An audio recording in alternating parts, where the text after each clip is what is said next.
Saludos cordiales. El gobierno de la República en las últimas horas ha anunciado una lista de medidas para atajar la extremidad de la criminalidad que abate a este país.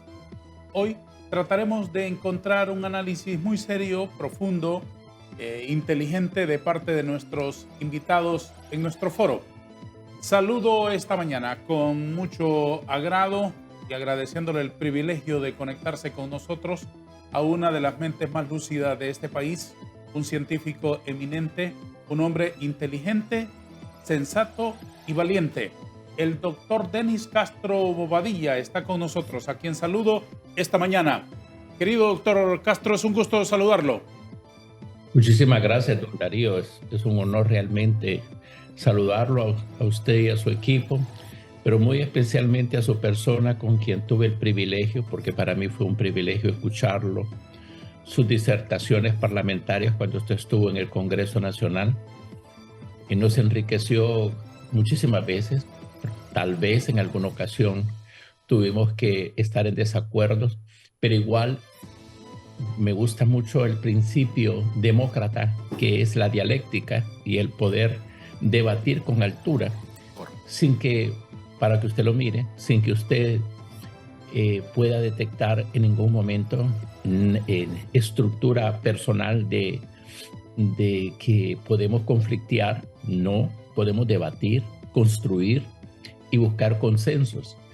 Por eso siempre me deleitaba con su participación parlamentaria, oírlo, y algunas veces yo lo debatí, claro que sí, pero igualmente, y así es en política, pero me agradó muchísimo. Para mí es un honor estar en su programa. Realmente el que se distingue y quien se está en estos momentos dignificado es mi persona, al estar en los canales de Azteca TV y poder ingresar a través de este medio en los hogares de Honduras. Se excede en su generosidad, doctor, cuando se trata de mi persona. Le agradezco mucho sus conceptos. Nos acompaña también aquí en el estudio para intercambiar opiniones y escuchar sus puntos de vista el presidente del Comité para la Defensa de los Derechos Humanos en Honduras, abogado Hugo Ramón Maldonado. Es un gusto tenerle aquí de nuevo.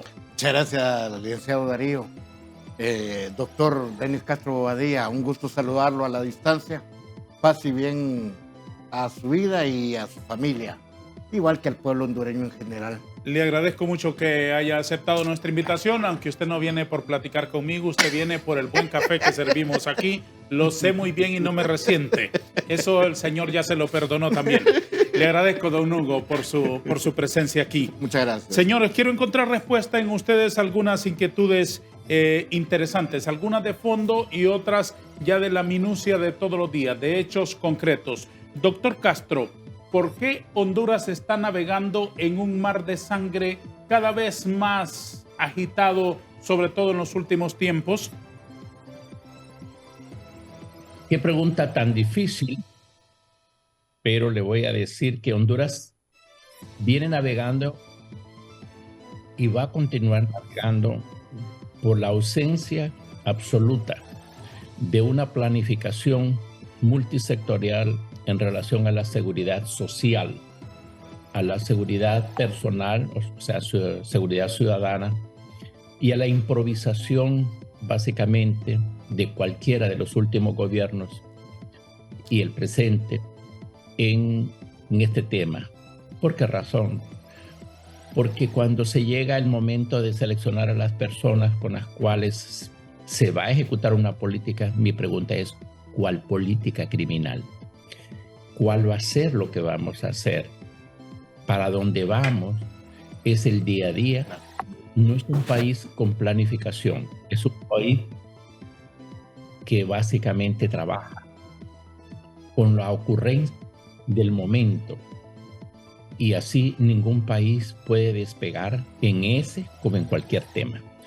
La organización, los partidos políticos en términos generales son instituciones que deben de ejecutar planes de desarrollo preestablecidos y en consensos nacionales, a mi criterio. Pero usted va a ver que lo que hizo el anterior no sirve, lo mío sí va a servir, pero el próximo va a decir que lo que se hizo no sirve.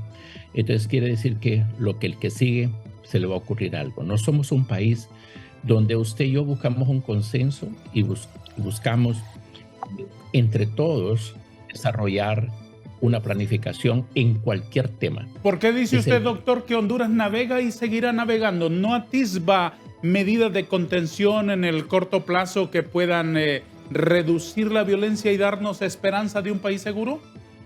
Dentro de las cárceles posiblemente, y mientras dure el proceso. Estos procesos de saturación se han estado dando en el pasado, usted lo sabe bien. Pero una vez terminado el tiempo, al suave, usted tiene dramatismo de instalación, pero al suave se van retirando posteriormente. Y yo siempre me he cuestionado cómo una ciudad como Tegucigalpa tiene que dar presupuesto especial al Ministerio de Defensa para hacer operativo. El Ministerio de Defensa tiene cerca de 12 unidades militares dentro del límite de la ciudad de Tegucigalpa. Y lo mismo ocurre en San Pedro Sula, que tiene hasta una brigada en el mero centro de la ciudad. Yo no puedo entender cómo ciudades que absorbieron unidades militares tengan que para que salgan de esas unidades y ayuden a la paz y la tranquilidad nacional, que es una función constitucional. Tenemos en este momento se han tomado medidas emergentes. Volver al pasado que estaba continuando en una rutina, pero igual para mí está bien. La decisión que se tomó era la única que cabía. No hay otra opción. ¿Cuál? Somos un país que en los diferentes campos de la seguridad usted va a ver que hay una improvisación tremenda. ¿Cuál opción era la única que cabía? ¿La de los militares a los penales? Es correcto. Es la única alternativa que existía. Dentro de todo lo malo que pudo haber existido, es lo menos malo. ¿Eso significa que usted considera que el Instituto Nacional Penitenciario no es una respuesta? ¿Que la policía per se no es una respuesta? Entonces se recurre a los militares porque ya no hay más de dónde echar mano. Yo no he dicho como tal. El Instituto Nacional Penitenciario era un niño en crecimiento. Nosotros trabajamos en eso. En la ley, en algunos aspectos relacionados con lo que es mi campo como especialista en la medicina legal penitenciaria, en lo que podíamos hacer para reinsertar, para saber lo que es el índice de peligrosidad de las personas como tal, trabajar en eso. Era algo que estaba naciendo y creciendo a través de dos organismos. El organismo que se denomina la Comisión Permanente de Justicia Penal, que integra a los cerebros y a las principales personas de indicación de política criminal, y los ejecutores que se llaman la Subcomisión de Justicia Penal, que mucha gente, la mayoría de la población no sabe que existen. Es un organismo colegiado de tomas de decisiones y de operatividad como tal. Pero usted va a ver que en las decisiones de nación no han sido tomados en cuenta, sino que se toman en cuenta en forma aislada solamente los funcionarios alrededor de.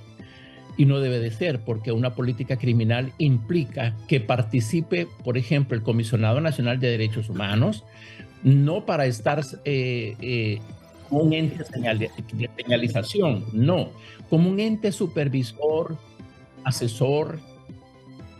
Para mí tiene que participar la Universidad Nacional con sus diferentes organismos que puede trabajar perfectamente en el sistema penitenciario.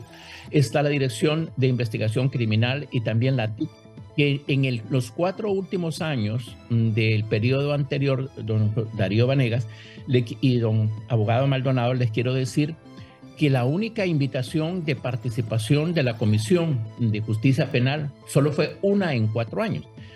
Y los demás era de la subcomisión, porque la subcomisión se dedica a la parte operativa y estaban haciendo el Instituto Nacional Penitenciario con formación de recursos. Honduras ya tiene especialistas en ese tema, claro que sí, pero ¿qué pasa? Usted va a ver que no dejaron crecer lo que iba formándose. No es cualquier persona la que puede estar en un sistema penitenciario. Claro. Yo quiero, don Darío, y con todo respeto a usted y a su invitado, quiero que sepan que se convierte el agente que cuida un establecimiento penitenciario en uno más de los presos, se convierte en una insanidad mental se convierte en una persona que se vuelve cómplice, tiene compasión y participa. Y es lo que usted está viendo, que se demostró lo que yo les venía diciendo. Tendrían que haber rotado el personal mínimo cada 3 meses para romper los lazos fuertes y sólidos que se realizan. Usted tendría que darse cuenta. Entonces, todo esto significa, y derrotar no solamente a la gente, sino a las personas oficiales del Instituto Penitenciario, tienen que ser rotados para romper esas estructuras siempre. Luego, las vacaciones profilácticas, porque la misma circunstancia patológica ambiental convierte a la gente en un posible delincuente posteriormente, tal como usted lo puede ver en morgues. Hay que rotar cierto personal siempre y siempre darle vacaciones profilácticas por la patología que significa trabajar en oficinas forenses de cualquier país. En mi pequeña experiencia, como tal, en el Poder Judicial de Costa Rica y en el Poder Judicial de El Salvador está instituido, nosotros lo instituimos por lo menos en El Salvador y en Guatemala, cuando tuvimos la oportunidad de trabajar con ellos, de tal manera, en Honduras no. Honduras es un pleito para que la gente salga de esos ambientes. El Instituto Nacional Penitenciario es un ente que debe pedir para su fundación, para su desarrollo, la participación, no sé si usted sabe, de ILANUD, el Instituto Latinoamericano que estudia la delincuencia como tal y puede aportar al país. Sin embargo, nosotros somos tenemos un pensamiento pretoriano, que creemos que porque usted tiene 4 chapas y un lazo guindado, es que usted es ya... El que lo sabe todo y el todopoderoso y el que manda y el que nadie tiene que discutirle. Correcto. Y no es así. El delito, quiero que usted sepa, hemos creado y yo he participado en mis años de experiencia en varias universidades sobre estos temas. El delito requiere de toda una ciencia para trabajarlo, toda una ciencia y equipos humanos para poderlo desarrollar, la prevención y sobre todo el combate directo. ¿No ha habido aquí personas capaces tomando decisiones o los capaces han sido cobardes?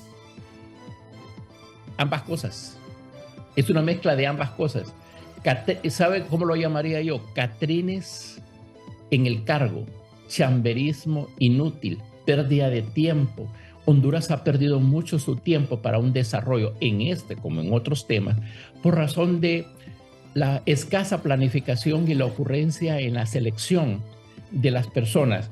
Tenemos don Darío, lastimosamente le quiero decir, Honduras tiene un serio problema, el sectarismo político, el sectarismo obnubilado, ciego y mezquino, que ha hecho un daño espantoso. Si usted, por ejemplo, a mí no me importa que usted sea maratón o que yo no sé qué es, pero yo Motagua para servirle, Motagua para servirle y para todos los hechos consiguientes. Y yo soy el maratón. Le doy un ejemplo, pero yo ¿por qué tengo que juzgarlo a usted por supuesto. Porque yo soy Olimpia, es que no le quiero mencionar partido, ¿verdad? Entonces, lo que quiero decirle es, Honduras tiene una situación bien patológica en el ambiente político social, como en la sociedad que ha sido absorbido esto. Ya entraremos en esas reflexiones, doctor. Solo déjeme recoger las impresiones de don Hugo Maldonado, presidente del CODE. ¿Cómo se ve desde su oficina las medidas que ha anunciado? Sí, igualmente, doctor, las medidas que ha anunciado el gobierno en las últimas horas. Bueno, desde la perspectiva del Comité de Derechos Humanos nos parece a nosotros que un gobierno que no toma medidas ante una circunstancia social que se está dando y que nos aqueja, nos golpea y como que nos quiere tener el crimen organizado, narcotráfico, mara, pandilla, etcétera, como que nos quiere tener bajo la égida de esa nebulosa. Hay quien no toma decisiones oportunas, vamos a venir haciendo paliativos a nivel de la sociedad. Siento que las decisiones que en este momento ha tomado el Ejecutivo nos parecen correctas y oportunas. en el marco de los derechos humanos no podemos pasar desapercibido una problemática penitenciaria con 19.500 privados de libertad ahí, muchos de ellos pidiendo justicia. El 52% no están sentenciados, por lo consiguiente son inocentes. Obviamente el 48% de la población penitenciaria es la sentenciada y que está pagando una pena, y que muchos de ellos ya están en preliberación, otros ya están para ver si logran su libertad condicional, etcétera, etcétera. Somos un país desordenado. Y el desorden que hemos vivido, no estoy hablando de este gobierno, estoy hablando de la institucionalmente, sí, desde que venimos y favorece el crimen. Correcto. Aquí vivimos una impunidad que nadie lucha por erradicarla. Aquí, y el doctor lo sabe perfectamente, la sociedad hondureña la siente, porque la violencia la siente la sociedad. Nosotros, como organismo de derechos humanos, señalamos que la alta plusvalía de la corrupción es la que impera en los anales de la historia y los anales de todas las instituciones del Estado. En medio de este desorden, ¿comparte usted la opinión del doctor Castro que echar mano de los militares es el único recurso que le queda a la administración central del gobierno? Para nosotros es una de las últimas. ¿Por qué? El Instituto Nacional Penitenciario ya fue liderada por la abogada Gudiel, Germán Magnil, civiles. De ahí hubieron muchos problemas al interior de los centros penitenciarios, muertes selectivas, etcétera. Los cambiaron y los mandaron al servicio exterior. Ambos son en este momento miembros del Servicio Exterior de Honduras en Estados Unidos. De ahí pasó a manos, vino la primera intervención, sí, de militares. Sí. Y después fueron regresados, correcto, a los cuarteles y asumieron los policías. Correctísimo. Vino en el gobierno de doña Xiomara, relevó a los militares. Y asumieron los policías. Y traspasó. Después retiró a los policías y una junta interventora. Nuevamente. Pero los policías eran interventores también. Sí. Aquí venimos de intervención a intervención e interventores. Entonces, para ver qué interventor nos daba resultados. Entonces, ahora viene el cambio de la interventora por militares. Correcto. Entonces viene otra intervención y me parece que aquí se la está jugando Fuerza Armada con la Policía Militar del Orden Público y se la está jugando el gobierno. ¿Qué les parece a estos señores que están hoy con nosotros en el foro? Las imágenes que hemos visto ayer de una intervención militar en los presidios a lo Bukele, como titulan varios periódicos el día de hoy.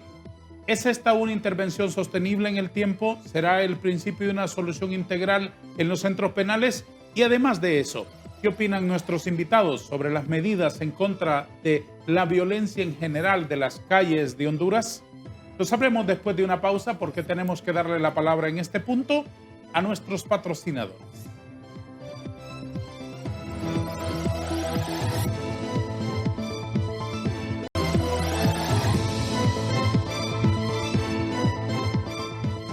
Doctor Castro, ¿cuáles son las razones así enumeradas, abuelo de pájaro? Porque no tenemos tiempo para profundizar tanto, pero ¿cuáles son los factores que están provocando que hoy en día el hondureño ande con la violencia a flor de piel? Bueno, hoy lo puede usted leer, está por escrito en una columna que su servidor hace en el diario La Tribuna. Los niveles de frustración, la intolerancia que tiene, un umbral de intolerancia muy bajo, por los niveles de frustración que tenemos como sociedad ante la insolutez de todos los problemas que podemos ver a diario y del diario vivir, los cuadros ansiosos. Es más, tenemos una población con una alteración en su salud mental. Yo quiero que sepa, don Darío, que desde hace 23 años anunciamos que estábamos entrando al tercer milenio, y el tercer milenio la enfermedad que más iba a matar era la violencia. A Honduras se le advirtió para que se tomaran las providencias del caso. y lo estamos viendo. El hondureño tiene en su propia génesis, en su propio desarrollo social, una frustración tan grande que espero equivocarme, pero justo este problema que estamos viendo en Honduras está siendo exportado a España y está siendo exportado a Estados Unidos o a los países en los cuales, en México, inclusive, los actos delincuenciales de hondureños contra hondureños y de hondureños contra los ciudadanos de esos países está prendiendo, como quien dice, un foco de amarillo y vea y no pase a rojo de alarma, porque no es estadística local del crimen, sino es algo importado. Quiero rectificar una expresión que acabo de decir a ustedes. Las medidas no son de Bukele. Las medidas son los protocolos que hay para intervención en los establecimientos penitenciarios. Que el presidente Bukele, con su cuerpo asesor en el campo de seguridad, ha firmado y ha ordenado que se ejecuten, así es, pero no es las medidas de Bukele, son los protocolos de intervención. Los establecimientos penitenciarios deben de hacerse esas operaciones en forma cíclica, como también deben de hacerse en forma cíclica los traslados del mismo personal que se encuentra. Quiero decirle que hoy por hoy, no sé si di suficiente respuesta a su pregunta, pero igual quiero decirle, agregarles algo más. El pleito que hay por las cárceles de Honduras es un pleito por mucho dinero, por más de 1.500 millones de lempiras anuales, de la cual mínimo le van a quedar a la persona que puede estar a cargo de estas o la responsabilidad de estos, no se va a embolsar no menos de 250 millones de lempiras. ¿Quiénes se pelean esa plata y a qué rubros corresponde ese dinero? ¿Quién dirige el instituto? Yo le mandé unas fotografías a usted. Yo le mandé una fotografía para enriquecer su programa. Le mostré cuál es el desayuno del hondureño en las cárceles, pero ese plato de comida que yo le mandé a usted cuesta 60 lempiras. Multiplíquelo por la cantidad de presos que el privado de libertad anda por 20.000. 22.500 o 23.000. Quiero que sepa que también el sistema penal es un gran negocio. Gracias a eso se creó lo que usted aprobó. Se llama la tasa de seguridad. Usted lo sabe bien. La tasa de seguridad es un papel sin fondo. Hay dinero, no está presupuestado. Nadie sabe cuánto ingresó en el año. No se sabe en qué se gasta. También es un gran negocio.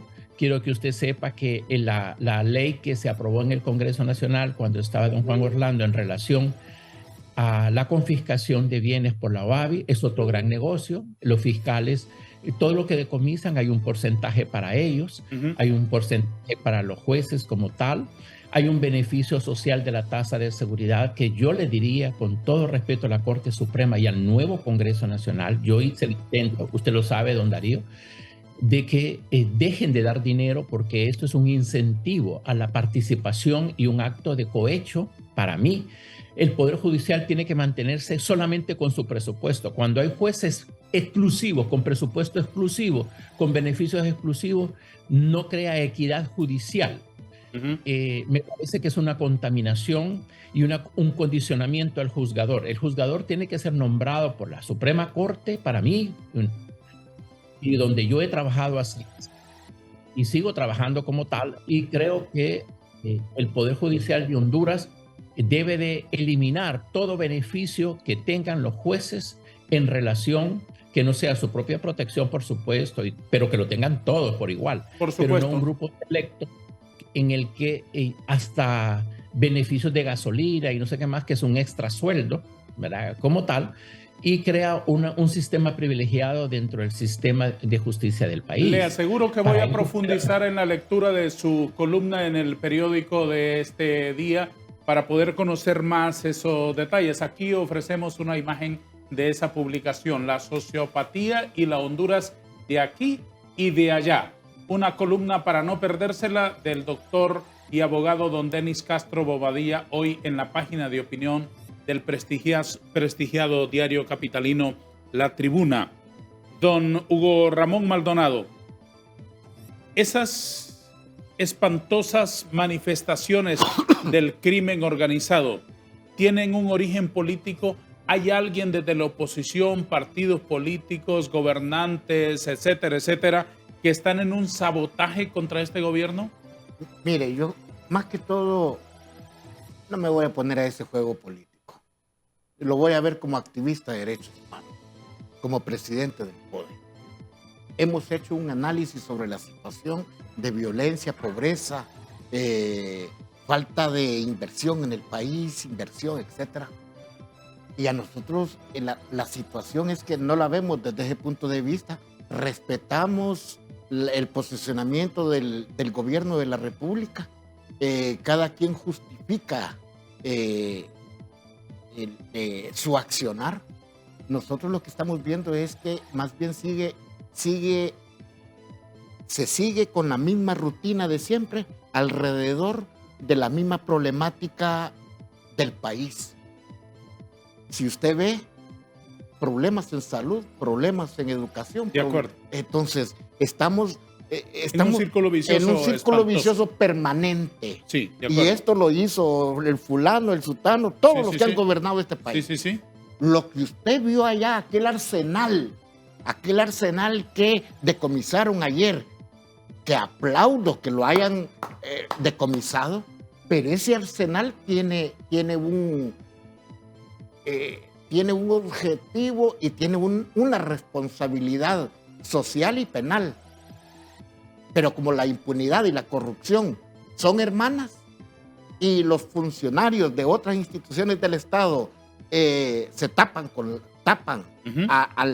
al que hace estas cosas, esas armas, granadas, lanzagranadas y todo, hasta esa, como que si ahí fuera un mundo de guerra, y encontraron esas armas, solo las pueden meter, lo que dice nuestro buen amigo, el doctor.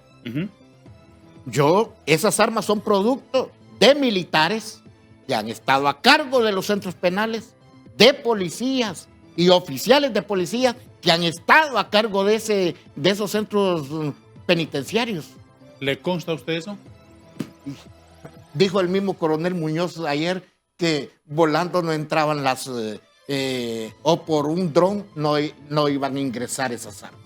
Aquí solo hay una colusión entre los funcionarios penitenciarios para que eso llegue al interior de una celda de máxima seguridad. Me interesan sus opiniones sobre la visión que tienen los administradores del Estado sobre este asunto para que puedan aportar soluciones. El doctor Castro lo entiende muy bien desde el punto de vista científico. Para poder dar una prescripción, él tiene que hacer un diagnóstico certero. Y el diagnóstico tiene que ser exacto para que la solución que aporte sea atinada y exacta. ¿Quiénes han estado al mando del Instituto Nacional Penitenciario? Ya los describimos. Militares, policías y quienes iniciaron en el instituto, la doctora Gudiel y don Germán Magnil. Le voy a mostrar un tuit de hace algunos años y un tuit de estos días. La primera imagen es la de un tuit publicado en el 2020.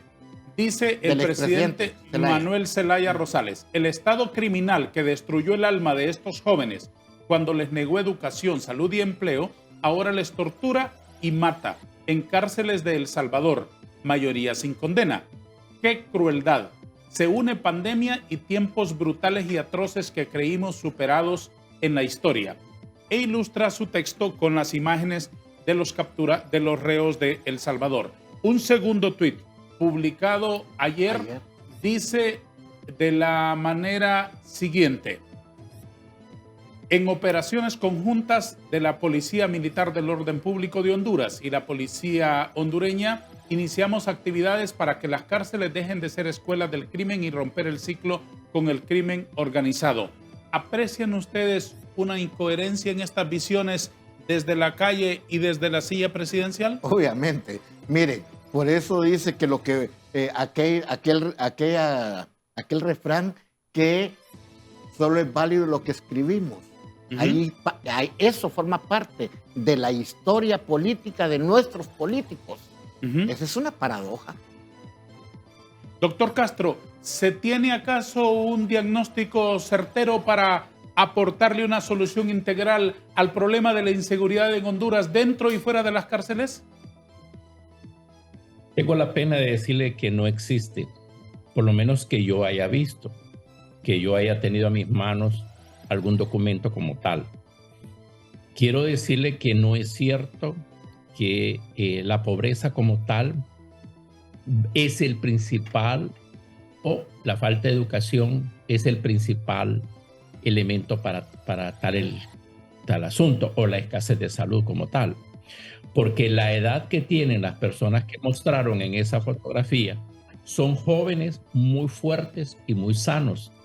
Son jóvenes que tienen la oportunidad, muchos de ellos, quiero que sepa, don Darío, han tenido la oportunidad de ir a escuelas donde se dan los alimentos. Hoy ya creo que incluye el almuerzo. Yo siempre he creído que la escuela debe ser el atractivo para los niños y para los adolescentes. Si no hay comida en casa, en la escuela hay. Claro. Usted y yo compartimos ese criterio en el Congreso Nacional y apoyamos ese tipo de la merienda escolar. Yo soy de los que también creo que su padre, don Darío Vanegas, su madre no eran universitarias. Su padre y su madre de don Hugo Maldonado y los míos tampoco lo fueron. Pero le voy a contar. La gente que tenía valor en cuanto a moralidad, que fueron nuestros padres, hoy lo que estamos viendo es un problema social que va relacionado justo a la intervención hasta de los... Vea que voy a decir algo muy fuerte. Hasta de los medios de comunicación. Los medios de comunicación necesitan una forma de control porque están haciendo una apología del crimen en forma constante. Usted conoció mi posición en el Congreso que dejaran de publicar y exhibir a las personas porque es una forma de desprecio social. Usted supo también de lo que hicieron sus colegas periodistas y dueños de medios para que les permitieran seguir exhibiendo a las personas. Yo luché porque se respete la Constitución y la Convención Americana de Derechos Humanos. No presenté ninguna iniciativa, solo pedí el respeto. Le mandé a usted, y ahí tiene en archivo la nota que envió un comisionado general de la policía, hoy excomisionado el señor, si mal no recuerdo, Villanueva, prohibiendo la exhibición. Se le mandó nota al fiscal general actual para que dejara la TIC de exhibir a la gente. Por respeto a la Constitución, lo que prometieron cumplir y hacer cumplir. Y casi se me vino una avalancha a mí. Usted lo pudo ser en el Congreso. Entonces, pareciera que se quiere acreditar de que los sinónimos de pobreza, Honduras ha tenido una población pobre, pero las condiciones de moralidad, de estructura social, las formas de comunicación hoy en redes sociales es tan terrible que no es que se trata, hay que controlar en cierta medida ciertas liberalidades en un país con las condiciones que tiene el nuestro. Es cierto que hay un derecho de comunicación, claro que hay derecho de la comunicación y de la emisión del pensamiento, pero también eso necesita controles. Derechos humanos no es la permisibilidad social. Los derechos humanos consisten en dar el beneficio social bajo ciertos parámetros socialmente aceptados. La sociedad hondureña necesita en todo su contexto crear controles en lo posible, tal como se señala en ese artículo, hasta lo más mínimo de que las aceras son para uso público, que los semáforos tienen que respetarse, empezar por algo. Pero estamos viendo una destrucción de todo lo que hemos construido y construyeron sus padres y los míos sin ir a la universidad, don Darío. Porque sus padres y los míos y los de don Hugo no fueron a la universidad. Totalmente. Pero puedo decirle que tenían condiciones morales muy elevadas. Creo que tiene un papel muy importante la Secretaría de Educación. Creo que la Secretaría de Salud se queda, bueno, tengo mis comentarios especiales. Creo que solo se preocupan por la parte orgánica, o sea, la carne y el hueso, hospitales de trauma, hospitales del cáncer, pero ¿dónde se han preocupado por la enfermedad del tercer milenio que lo dijo la Organización Mundial de la Salud, que se llama salud mental? Sí, en lo absoluto. No hay enfermedad que esté matando más hondureños. En lo absoluto, no hay ni siquiera un psicólogo, no digamos psiquiatras, no hay ni siquiera un psicólogo por cada hospital en Honduras, ni siquiera uno. Y en los hospitales que atienden asuntos de psiquiatría son auténticos centros abandonados completamente. Ahora, le quiero plantear otros acápites, otros aspectos del asunto. El estado de excepción, los toques de queda, la salida del ministro Savillón y otros asuntos, ¿son buenas medidas? ¿Van a contribuir a que se reduzca y se ataje esta vorágine? Recogeremos sus amables respuestas después de esta pausa, que es la última de nuestro foro esta mañana. Gracias por seguir aquí.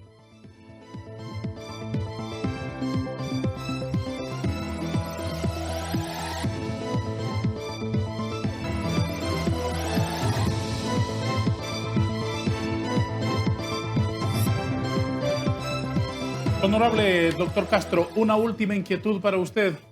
El estado de excepción, el toque de queda en San Pedro Sula y en el municipio de Choloma, en el mismo departamento de Cortés, la destitución del ministro Savillón y otras medidas que ha anunciado el gobierno, ¿van a paliar esta oleada criminal que abate a Honduras? Esa es una. Y la otra, 2 o 3 recomendaciones que usted puede darle al gobierno de este país desde su conocimiento y experiencia, brevemente, por favor. Bueno, lo de Savillón es una crónica de una destitución anunciada desde el primer día. Yo estuve presente cuando se hizo el anuncio, no oficial, pero sí lo anunció y sé quién lo anunció y sé por qué emisora se hizo. Y no estaban convencidos de la circunstancia que él fuera como ministro de Seguridad. Yo estuve presente. No me pueden decir a mí que no, porque yo estuve presente. ¿Y entonces quién lo impuso? ¿Si fue contra la voluntad del gobierno? Pues yo no sé. Pero la cuestión es que lo anunció Héctor Amador desde mi carro, cuando el señor Manuel Zelaya le dijo que lo podía divulgar. Número 2. Las medidas, lo que él tenía que ejecutar, un ministro ejecuta como usted un violonchelo en una orquesta sinfónica cuando hay un buen director. Es decir, si le dan la política y qué es lo que se quiere y que va a requerir como política criminal, él solo es un ejecutor. Pero que yo sepa, ejecución de política criminal, Honduras no ha tenido. Lo que ha tenido es un pleito y una cosa muy grave en los últimos días, para mí muy grave, que no le han puesto atención.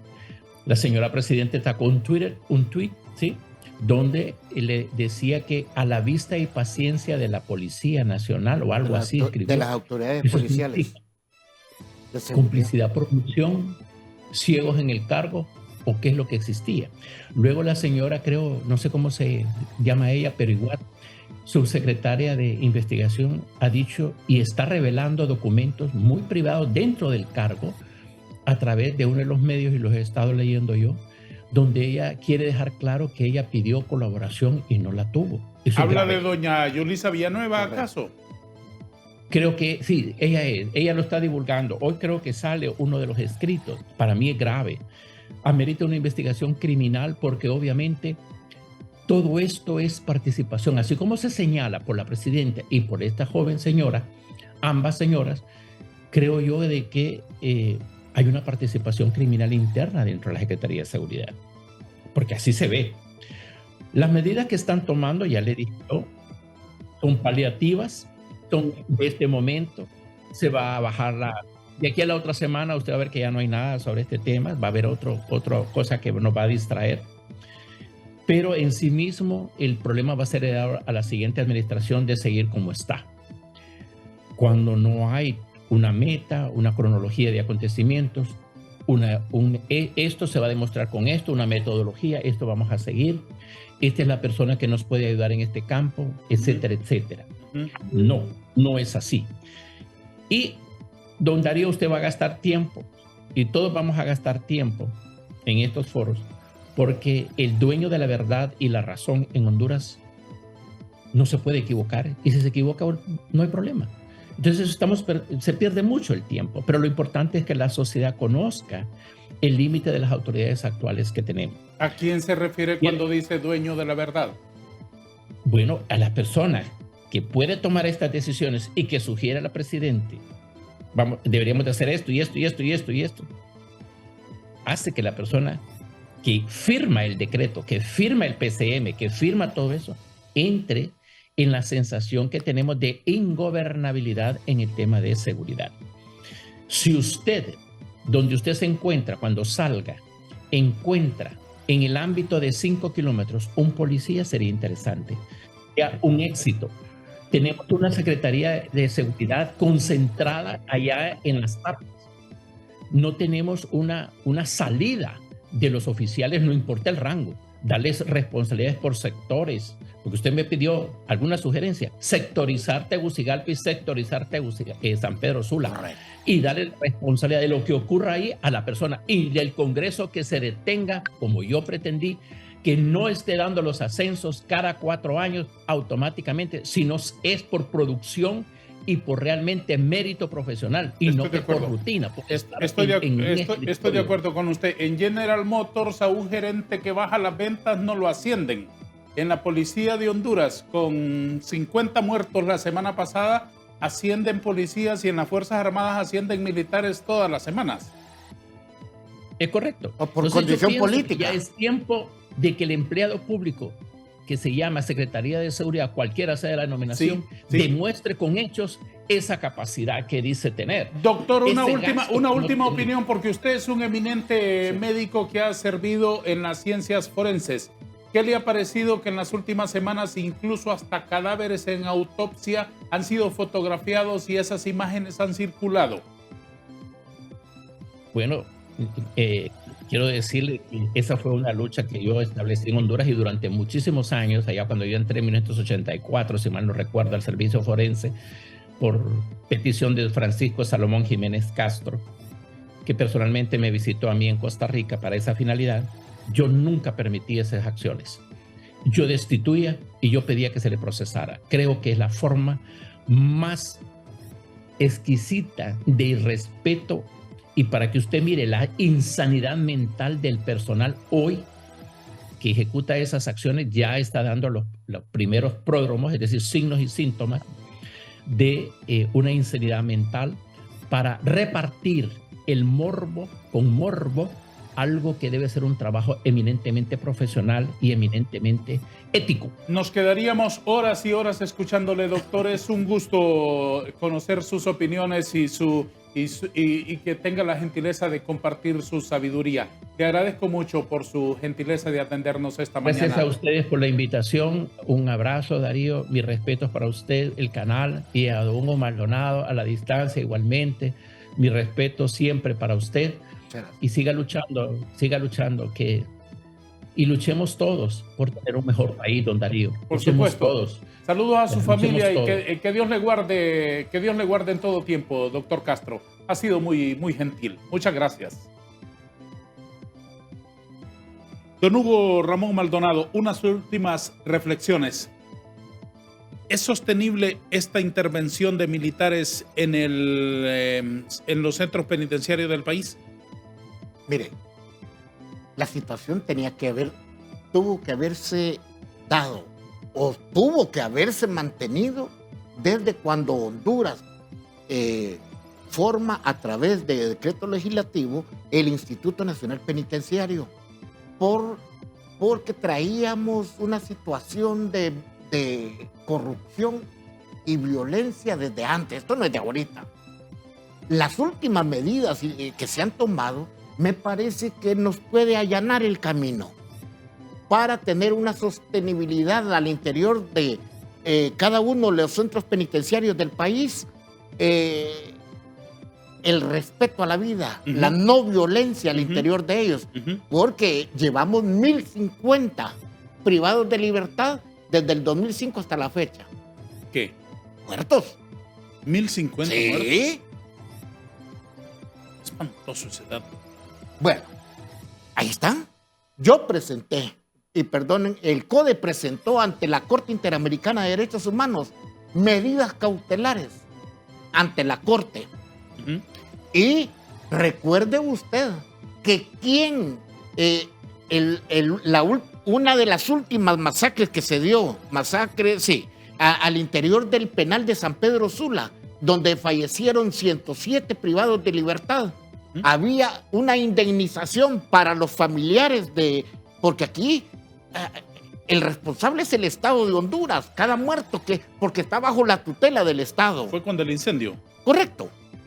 ¿Sabe qué hizo una de las funcionarias en el Instituto Nacional Penitenciario? Y que, por cierto, debo decirlo, el coronel Ronnie Portillo, uno de los últimos directores también de los militares, tuvo que poner a disposición la información porque desaparecieron los fondos para pagar esas indemnizaciones a familiares de los privados. ¿De dónde desaparecieron? Del instituto. La persona que estaba adscrita al Instituto Nacional Penitenciario y que desaparecieron los fondos para el pago de las indemnizaciones. Y no pasó nada.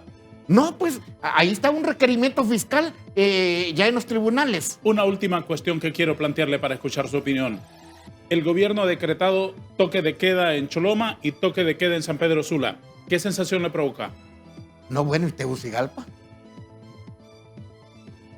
Tegucigalpa es una de las ciudades más violentas del país. Ajá, Olanchito, que cambió los libros por la violencia.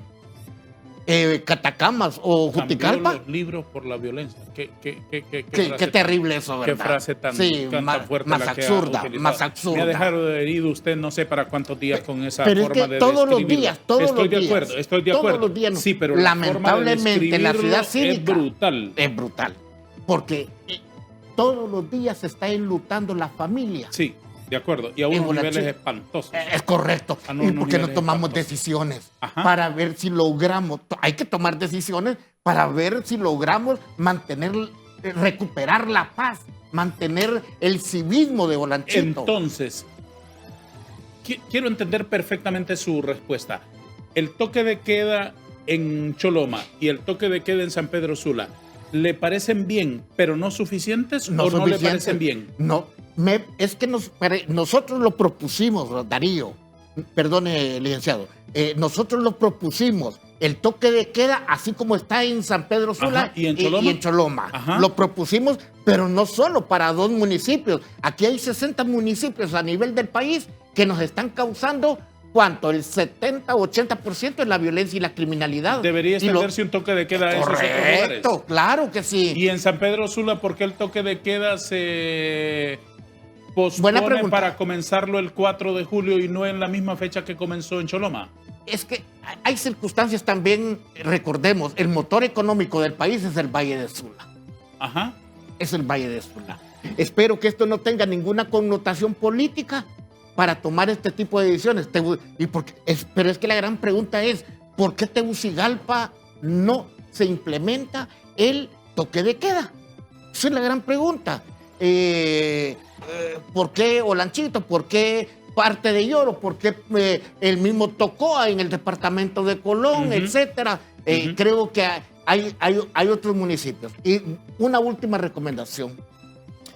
Estamos claros que hay que mantener la paz y la gobernabilidad en todo el sistema penitenciario del país contra los 19.500 privados de libertad que hay. Un desafuero que se cometa al interior de esos centros penitenciarios. Recordemos que ahí hay 5.000 personas de grupos antagónicos, pero aquí afuera hay 40.000, 30.000, 20.000. ¿Qué quiere pronosticar usted con eso? Recordemos que esta gente han tenido... Bueno, no pronosticar, advertir. ¿Qué quiere advertir usted con eso? Es así. Estos siempre mantuvieron un cordón umbilical de adentro hacia afuera y de afuera hacia adentro. Aquí, si se cometen desafueros ahí adentro, aquí tenemos que todavía no tenemos gobernabilidad a nivel de las diferentes ciudades y los 18 departamentos del país. Ojo con eso. Gracias, abogado Maldonado, por su presencia aquí con nosotros. Le agradezco mucho y valoro siempre sus aportaciones. Muy amable y muchas gracias por invitarnos y muchas gracias por la caricatura de los 42 años del Comité para la Defensa de los Derechos Humanos. Con todo Humanos. cariño, hombre. Yo tengo por su organización una gran admiración. Le aseguro que me esforzaré muchísimo más por mejorar el café y agregarle algún aditivo, porque ese café así solo se ve bien triste. No, Yo creo que se lo vamos mira- a alegrar con unas 2 semitas aquí de Ocotepeque. ¿Qué le parece? Bueno, es que... Le toqué el corazón. Le ofrezca si no me va a dar. No, me esforzaré porque así sea. Pero mejor, ¿sabe cuál es el pan predilecto de mi ciudad natal? A ver, La quesadilla. la quesadilla. Voy a tratar de que la próxima vez que me invite, pero que no sea mañana, voy a traer una quesadilla para que la disgustemos aquí con los presentes. Le voy a dar una semana de plazo. Gracias, don Hugo. Que Muy tenga un buen amable, día. muy amable. A todos, gracias. Adiós.